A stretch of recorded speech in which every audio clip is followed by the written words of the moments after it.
बिस्मिल्लाहिर्रहमानिर्रहीम अस्सलाम वालेकुम। उम्मीद है तुसीं सारे ठीक ठाक होवोगे। आज बहुत मज़ेदार डिश बना लगे हैं जिहदा नाम है कड़ी और पंजाब की बहुत मशहूर तरीन डिश है।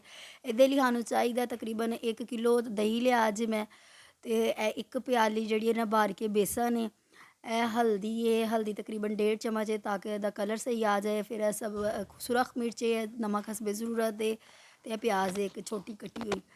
ठीक है, हुण असी एक डोल लिया, ਉਹਦੇ ਵਿੱਚ दही असी पा लेना। तुसीं ग्रैंड भी ग्रैंडर 'ਚ भी कर सकते हो, लेकिन मैं कहा चलो देसी डिश है तो क्यों ना देसी स्टाइल ते कीती जाए।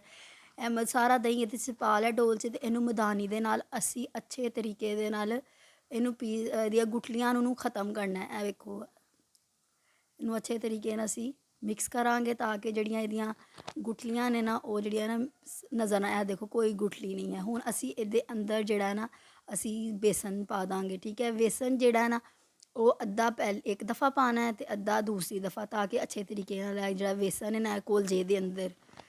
बेसन अच्छे तरीके असी इनू करांगे। हो गया। दूसरा जो बेसन बच गया असी वो पावांगे ਇਹਦੇ ਵਿੱਚ।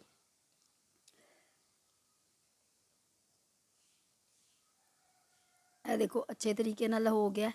ठीक है, हुण असी ਇਹਦੇ ਵਿੱਚ एक जग भर के पानी पाया। ठीक है, ताकि बेसन ਦੇ ਵਿੱਚ ਜਿਹੜਾ ना पानी तो मिक्स हो जाए।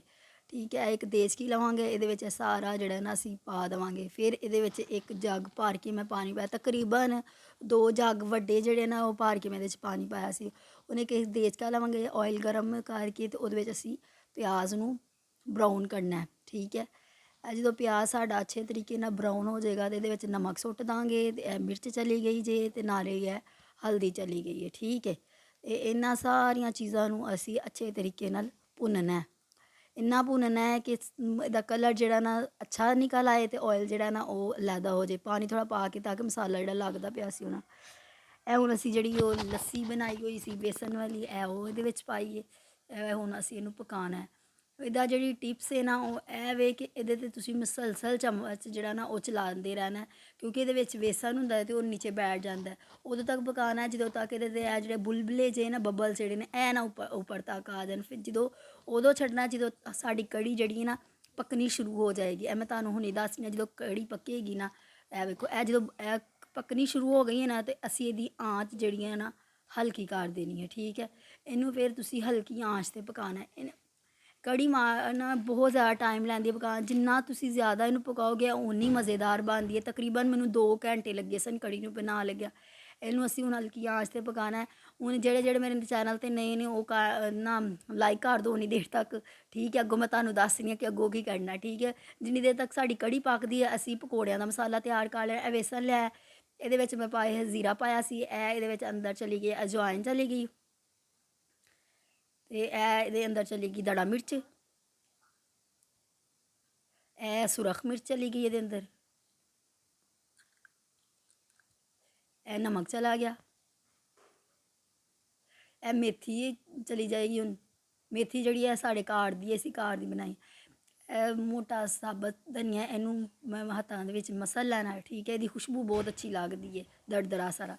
अनारदाना, अनारदाने दे नाल भी इहदा जिहड़ा फ्लेवर है ना बहुत मज़ेदार। ज़्यादा सारा असी सबस धनिया पाया। हुण सारिया चीज़ां असीं अच्छे तरीके नाल मिक्स करांगे, इहदे विच पानी सुੱਟ देवांगे, तो जिवें ही पानी दे नाल असीं इहनूं अच्छे तरीके नाल घोलना है। ठीक है, यह मटीरियल जिहड़ा ना थोड़ा मैनूं गाढ़ा लगदा पिया, तो इहदे विच थोड़ा सा असीं पानी पावांगे। पकौड़ियां दे भी 2 तरीके नाल बनदे ने। आलूआं विच तुसीं सारा मसाला सुੱਟ लो तो उंज भी बन जाते, तो असी जोड़ा ना वो इस तरह बनाने हैं। इस तरह ज़्यादा ईजी लगता सानू। ठीक है, इस परात मैं अच्छे तरीके साफ कर ली है। ये बेकिंग सोडा पैना है वो मैं बाद में पाना, तो जो असी बनाना है तो बेकिंग सोडा जोड़ा ना वो मैं ये पा लिया हुआ है। तो असी हुण इन्हों करांगे जी बेकिंग सोडा आ गया। ठीक है, हुण इन्हूं अच्छे तरीके मिक्स करना है। तो असी जोड़े आलूआं दे जोड़े छिलके ने वो मैं नहीं उतारे, क्योंकि साढ़े पुराने जोड़े ना अम्मियां जोड़े ख्यालात ने वो कहते हैं पकौड़े बनाओ तो छिलकियां वाले बनाओ, ओहदा ज़्यादा जोड़ा ना मज़ा आंदा। तो इसलिए मैं छिलके नहीं उतारे, तो ज़रा तुसी इग्नोर कर दो कि इन्होंने छिलके नहीं उतारे। तुसी भी बना के देखियो, बहुत मज़ा आएगा। तो यह जी ये पकौड़े जोड़े ना ऑयल के अंदर चले गए ने। देखो बहुत मज़ेदार पकौड़े बने सन। इस तरह तुसी पाते जाओ ये।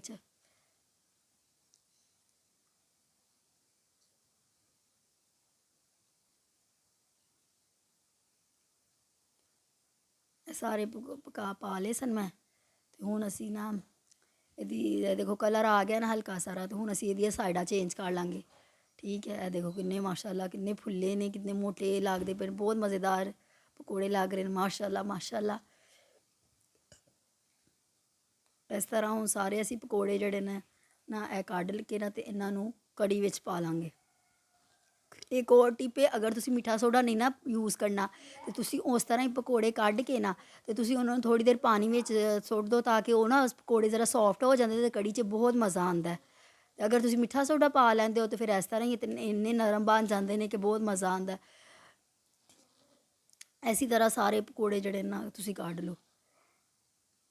ਹੁਣ ਇਹ ਸਾਰੇ ਤਕਰੀਬਨ ਨਾ ਪਕੌੜੇ ਤਾਂ ਇਹ ਵੇਖੋ ਕੜੀ ਜਿਹੜੀ ਹੈ ਨਾ ਸਾਡੀ, ਪਹਿਲੇ ਜਿਹੜੇ ਜੋ ਮੈਂ ਦਿਖਾਈ ਸੀ ਨਾ ਉਦੋਂ ਪਤਲੀ ਸੀ, ਲੇਕਿਨ ਜਦੋਂ ਇਹਦੇ ਪਕੌੜੇ ਪਏ ਨੇ ਨਾ ਤਾਂ ਸਾਡੀ ਕੜੀ ਥਿੱਕ ਹੋ ਗਈ ਹੈ। ਇਹ ਹੋਰ ਥੋੜ੍ਹੀ ਦੇਰ ਪਈ ਰਹੇਗੀ ਤੇ ਇਹ ਹੋਰ ਜ਼ਿਆਦਾ ਥਿੱਕ ਹੋ ਜਾਏਗੀ। ਠੀਕ ਹੈ, ਹੁਣ ਅਸੀਂ ਇਹਦਾ ਤੜਕਾ ਤਿਆਰ ਕਰ ਲਾਂਗੇ। ਤੜਕੇ ਵਿੱਚ ਮੈਂ ਜ਼ੀਰਾ ਪਾਇਆ 1 ਚਮਚ ਭਰ ਕੇ, ਤੇ ਜਿਹੜੀ ਮੋਟੀ ਮਿਰਚ ਹੈ ਨਾ ਸਾਬਤ ਉਹ ਪਾਈਏ, ਤੇ ਅਸੀਂ ਇਹਨੂੰ ਨਾ ਤੜਕਾ ਲਗਾ ਲਾਂਗੇ। ਤੜਕਾ ਜਿਹਦੇ ਕੜੀ ਦੀ ਜਾਨ ਹੈ ਤੇ ਬਹੁਤ ਪਿਆਰੀ ਇਹਦੇ ਨਾਲ ਕੜੀ ਲੱਗਦੀ ਹੈ, ਤੇ ਵੈਸੇ ਵੀ ਟੇਸਟ ਬੜਾ ਅੱਛਾ ਆਉਂਦਾ। ਉਮੀਦ ਕਰਨੀ ਆ ਕਿ ਤੁਹਾਨੂੰ ਮੇਰੀ ਰੈਸਪੀ ਅੱਛੀ ਲੱਗੀ ਹੋਏਗੀ, ਤੇ ਮੇਰੇ ਚੈਨਲ ਨੂੰ ਤੁਸੀਂ ਸਬਸਕ੍ਰਾਈਬ ਕਰੋ, ਲਾਈਕ ਕਰੋ, ਤੇ ਜ਼ਿਆਦਾ ਤੋਂ ਜ਼ਿਆਦਾ ਸ਼ੇਅਰ ਕਰੋ, ਤਾਂ ਕਿ ਲੋਕ ਵੀ ਮੇਰੀ ਜਿਹੜੀਆਂ ਰੈਸਪੀਆਂ ਨੇ ਉਹਨੂੰ ਦੇਖਣ, ਮੈਨੂੰ ਲਾਈਕ ਕਰਨ, ਮੈਨੂੰ ਕਮੈਂਟਸ ਕਰਨ, ਤੇ ਆਪਣੀਆਂ ਦੁਆਵਾਂ 'ਚ ਮੈਨੂੰ ਯਾਦ ਰੱਖੋ। ਤੇ ਓਕੇ ਜੀ, ਅੱਲਾ ਹਾਫਿਜ਼, ਫੀ ਅਮਾਨਿल्लाह।